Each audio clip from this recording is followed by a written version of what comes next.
Во петочното издание на регионалните вести ќе гледате: првиот пациент позитивен на коронавирус во Гостивар беше потврден лани на денешен датум. Се уште се работи на санација на дефектот на водоводната мрежа во Лешница.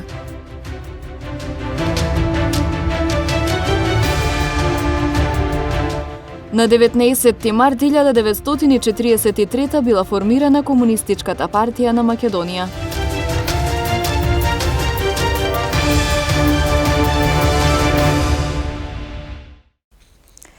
Точно на денешен датум минатата година беше потврден првиот пациент со коронавирус во Гостивар. По тој повод повеќе личности ќе ни откријат како пандемијата влијаела врз нивниот приватен и професионален живот. Точно една година Гостивар ја живее ковид пандемијата. Првиот пациент позитивен на коронавирус во градот беше потврден лани на денешен датум, 19 март. Земајќи го ова како повод, запрашавме повеќе личности од Гостивар од различни професии и области, околу тоа како ковидот им го промени животот, може ли да се извлече некаква лекција, што најмногу им недостига и слично.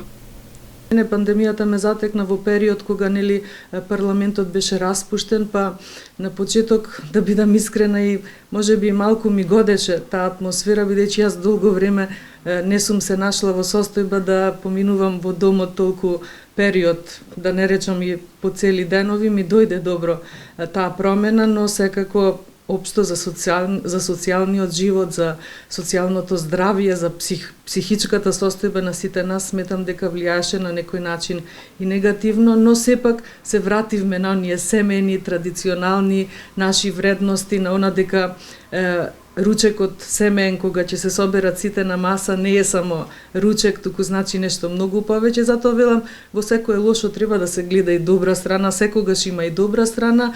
Јас сум мајка, носам деца во школа и кога ќе одиш во едно од најголемите училишта во Гостивар и ќе гледаш дека таму нема ни 20 ученици, и тоа на вистина боли. И се надевам дека што побрзо ќе излеземе од оваа пандемија и се надевам дека луѓето веќе сфатија кои се препораките на лекарите, што треба да правиме, ако не за да се тргне целосно од нас, барем да се ограничи ширењето на вирусот. Најголеми тука, да речам, децата се тие кои повише им недостасува училиштето, затоа што социјализацијата во училиштето, дружењето, одржување на часови по нормална настава, 40 минути, тоа навистина влијае кај нив премногу. Кај мене пандемијата имаше влијание во врска со односот со моите блиски и драги луѓе, со колегите на работа, со учениците. Почнеме да учиме нови интернет алатки за потребите на онлайн наставата, која за жал и ден денес се практикува. Но јас некако во тој дел успеав да изменаџирам, да не влијае тоа емотивно врз мене. Психологот Билен Карахасан ни откри дека во приватниот живот пандемската 2020 му донела среќа. Младата медицинска сестра Невена Смилевска вели дека да се биде здравствен работник во овие услови е тешко, но е и гордост. За мене лично, значи тоа е лично прашање. Видите вака, значи пандемијата паралелно со нашите животи не беше секогаш лоша. Значи за мене беше ова многу позитивна година што помина, бидејќи се оженив, ќе станам татко. Чекам бебе сега за неколку месеци да се роди и можам да кажам дека 2020 беше можеби меѓу најсреќни години во мојот живот. Така дека ова е малку и по позитивна вест, дека тоа не може да не уништи таа пандемија. Ние имаме и личен живот кој може и во најгори времења да биде многу убав. Кога станува збор за здравствени работници, во ова време невреме е многу тешко, но пред се па е многу убаво, бидејќи сме на она место каде што навистина сега на голем број им сме потребни и треба да го дадеме нашиот максимум, се што имаме, се да вложиме за подобро здравје на сите нас. Според последните податоци од Институтот за јавно здравје, регионот на Гостивар моментално е со 347 активно заразени со коронавирус. Од почетокот на пандемијата дијагностицирани се вкупно 4151 позитивно лице, 176 починати и 3628 оздравени. Министерот за здравство Венко Филипче денеска на прес за новинарите рече дека засега дополнителни рестрикции не се потребни. Тој истакна дека бројката на новозаболени денеска е нешто помала, односно дека е под 1000, додека претходните неколку дена имаше над 1200. Денеска имаме нешто помалку случаи за разлика од претходните денови. Бројката на новодијагностицирани денеска е под 1000. И тоа што очекуваме во следниот период, во таа насака да оди ситуацијата, односно да има стабилизирање, односно да полицискиот час што беше воведен пред една недела, 10 дена, ги даде резултатите. Спремни сме да препорачаме и дополнителни рестрикции, меѓутоа во практично секојдневна консултација и со тимот кој што ги координира приемите, болничките капацитети и секако со членовите на Комисијата за заразни болести, за сега сметаме дека дополнителни рестрикции не се потребни. Гаранција дека нема да има потреба од одлагање на пописот е строгиот протокол, како и соодветната обука на попишувачите и пописните тимови, изјави портпаролот на владата, кој на денешната пресконференција кажа дека граѓаните и попишувачите ќе бидат заштитени. За можноста за одложување на пописот поради растот на бројот на новозаразени, Јасмина Ѓорѓиева од Државниот завод за статистика укажа дека заводот не е тој што може да побара или да даде препорака за тоа и дека работи по утврден план и протоколи донесени од владата. Пописот е неопходен и е од највисок интерес за државата. Токму затоа секој од нас треба да придонесе да се спроведе ова статистичка операција, која ќе даде податоци важни за проектирање стратешки планови за натамошен развој на државата.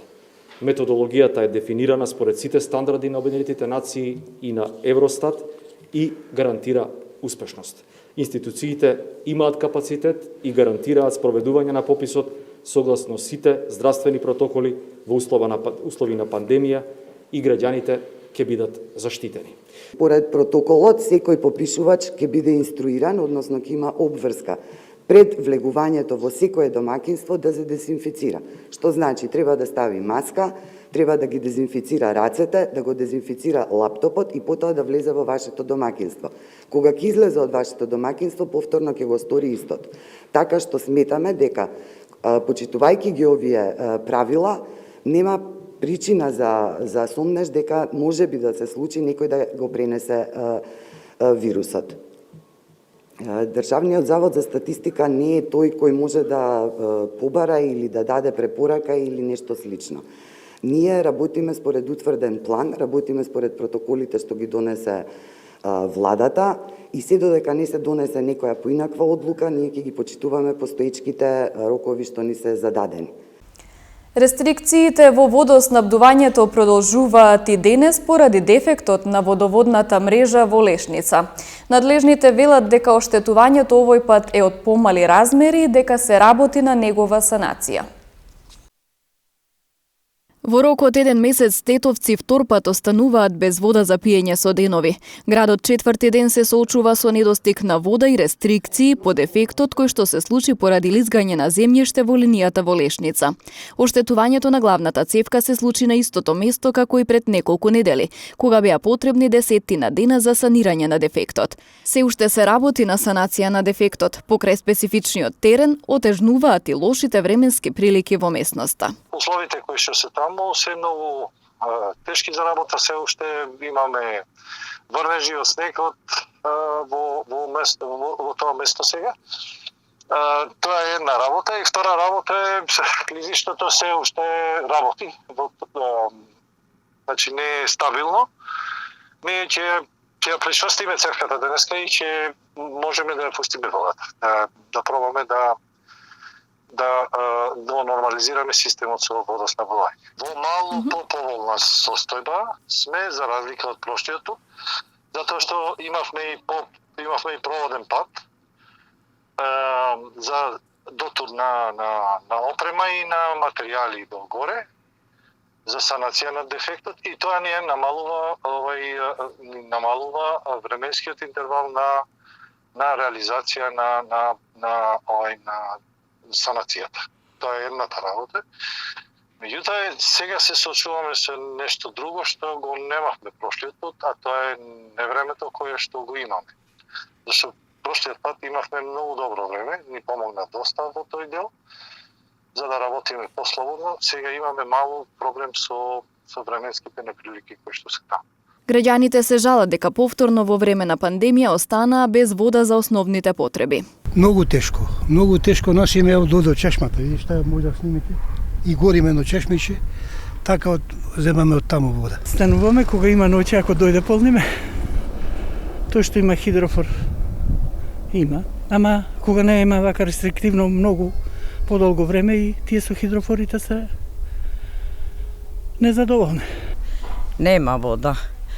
Понекогаш помалце иде. Па со шишиња, полниме со шишиња и така. Водата во градските резервоари драстично е намалена, односно заедно со активирањето на бунарите Тетово се снабдува само со 200 литри вода во секунда.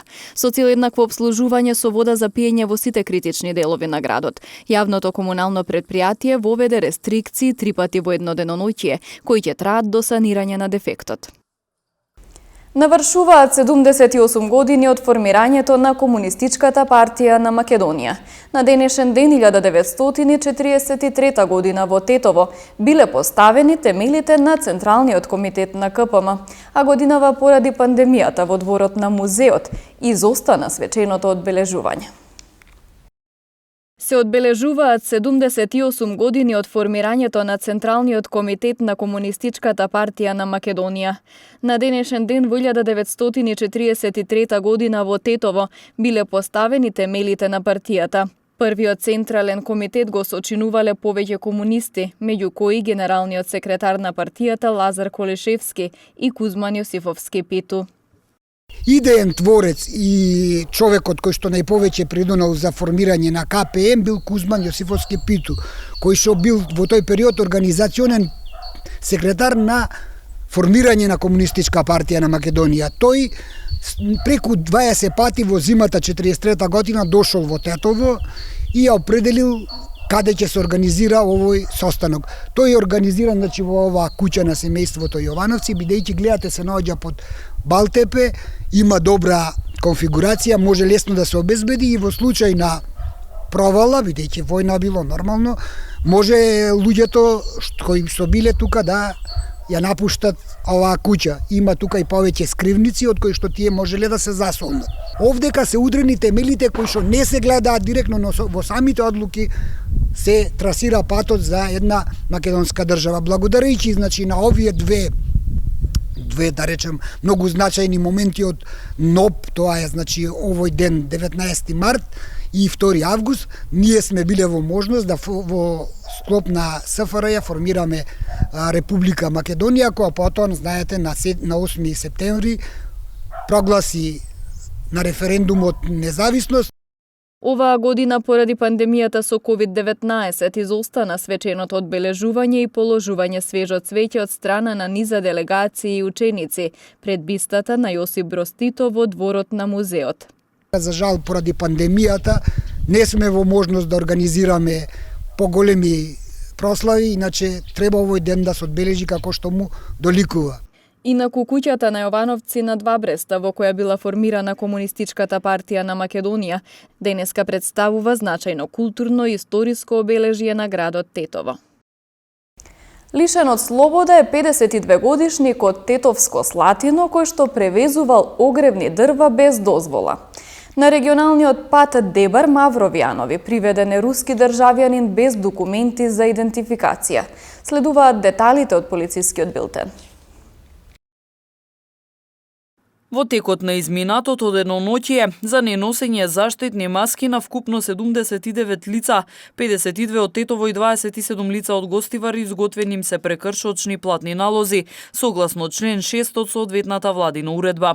Во овој период на Тетовско-Гостиварското подрачје на 68 лица од Тетово и на 15 лица од Гостивар изготвени им се нови решенија за изолација од Државен санитарен инспекторат, а контроли им биле извршени на 442 лица од Тетово и 336 лица од Гостивар со вакви решенија и при тоа не било констатирано непочитување на истите.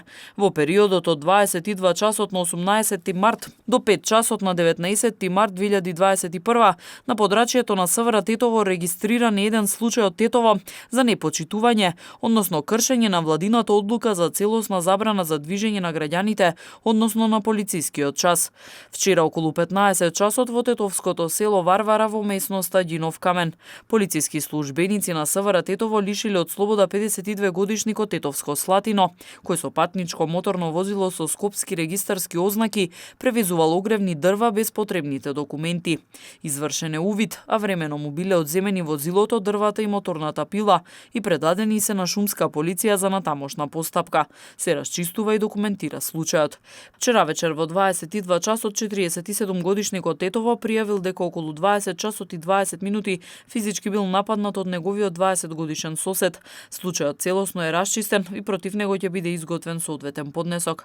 Вчера околу 18 часот на регионалниот пат Дебар Мавровијанови, полициски службеници од Оделението за внатрешни работи Гостивар привеле 35 годишен руски државјанин кој не поседувал никакви документи за идентификација, се расчистува и документира случајот.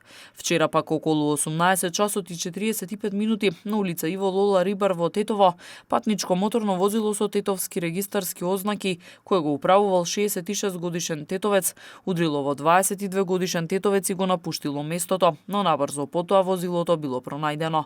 Повредениот пешак пренесен е во Тетовската клиничка болница за укажување на лекарска помош. Увид извршила екипа од секторот за внатрешни работи Тетово. Спроведена акцијска контрола за техничка исправност на возилата, засилени активности во јавниот превоз во кој се превезуваат поголем број патници. Се апелира превозниците доследно да ги почитуваат мерките за заштита од COVID-19. Деталите следуваат во продолжение. Вчера од 9 до 13 часот на подрачјето на СВР Тетово спроведена акцијска контрола во чие средиште била техничката исправност на возилата, но и другите прекршоци кои што ги чинат возачите во сообраќајот. При контролата биле откриени санкционирани вкупно 16 технички неисправни возила, 14 од Тетово и 2 од Гостивар. Сите биле со неисправни сопирачки, а санкционирано е едно возило со истечена регистрација, пошто веднаш се исклучени од сообраќај и изготвени им се соодветни поднесоци. Во вчерашната контрола исто така биле исклучени 5 возачи, 3 од Тетово и 2 од Гостивар, кои не поседувале возачки дозволи и ги управувале возилата без положен возачки испит. Санкционирани се и 39 други видови сообраќајни прекршоци, 33 во Тетово и 6 во Гостивар. Секторот за внатрешни работи Тетово ги засили контролните активности во јавниот превоз на подрачјето, прецен на автобуси, минибуси и комбиња, во кои се превезуваат поголем број патници и апелира до превозниците доследно да ги почитуваат мерките за спречување на ширењето на коронавирусот. На превозниците посебно им се укажува да се придржуваат на дозволениот капацитет и на сите елементи од протоколот за вршење на јавен превоз. Оние кои ќе ги прекршат пропишаните мерки ќе се соочат со соодветни поднесоци за непостапување според здравствени прописи за време на епидемија, согласно член 206 од Кривичниот законник.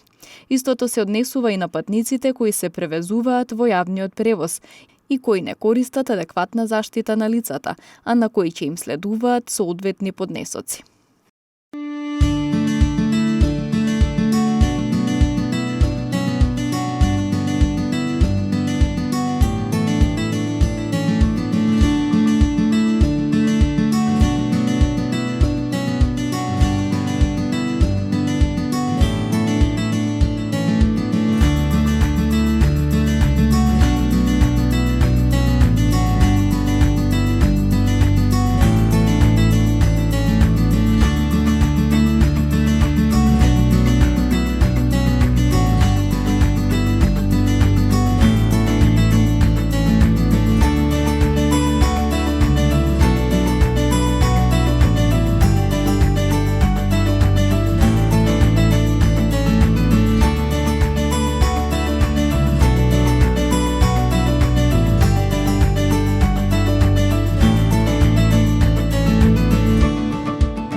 Овде е крајот на регионалните вести. Ви благодарам на вниманието со кое не следевте. Пријатно!